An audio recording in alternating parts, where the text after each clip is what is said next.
እንኳን ለታላቁ ለዐቢይ ጾም በሰላም አደረሳችሁ አደረሰን።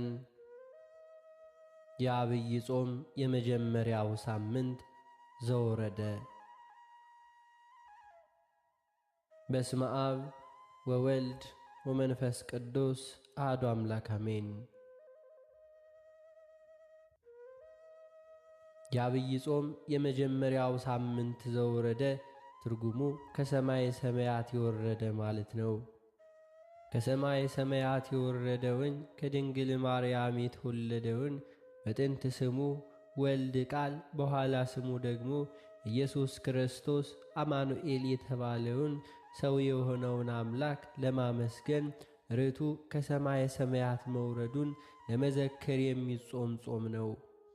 ጌታችን ጾመ ከማለት አስቀድሞ ከሰማይ ሰማያት መውረዱን ከድንግል ማርያም መወለዱን መናገር አስፈላጊ ነውና የመጀመሪያው ሳምንት ዘወረደ ተብሏል።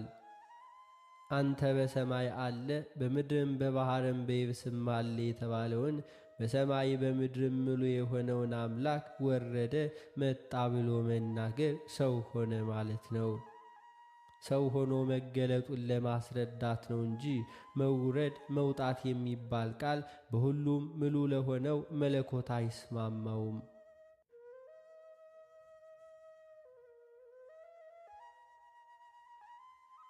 ቃላቱ ሰውኛ አነጋገርን የሚያመለክቱ ናቸው። መተርጎምን አበው ሲተረጉሙ ዘወረደ ማለት ሰው ሆነ ማለት ነው ብለው ይተረጉማሉ።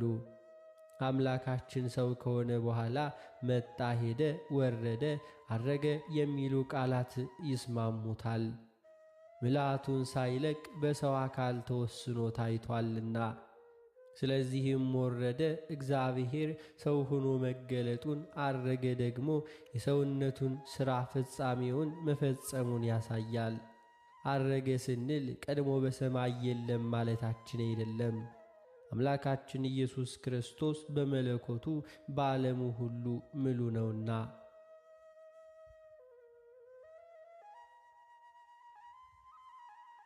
ጾሙን ሐዋርያት ስያሜውንና ምስጋናውን ሥርዓቱን ቅዱስ ያሬድ አዘጋጅቷል። ቅዱስ ያሬድ ትንቢትን በንባብ ሐዋርያት ደግሞ በስብከት ሊቃውንት በትርጓሚ መላእክትን በዜማ ይመስላቸዋል። ቅዱስ ያሬድ የመላእክትን የምስጋና ሥርዓት ወደ ምድር አምጥቷል። የነቢያትን ትንቢት የሐዋርያትን ስብከት በሚገባ ተርጉሞ አብራርቶ አመስጥሮ አዘጋጅቷል። ሐዋርያት ጾሙን ጾመው የጾም ሕግ ደንግገዋል። ቅዱስ ያሬድ ለጾሙ ስያሜ ሰጥቶ ምስጋና ከሥርዓቱ አዘጋጅቶ አቅርቧል። ቤተ ክርስቲያናችንም የመጀመሪያውን የዐቢይ ጾም ሳምንትን ዘወረደን ስያሜ እንደ ቅዱስ ያሬድ ከሐዋርያት ተቀብላ ታስተምራለች።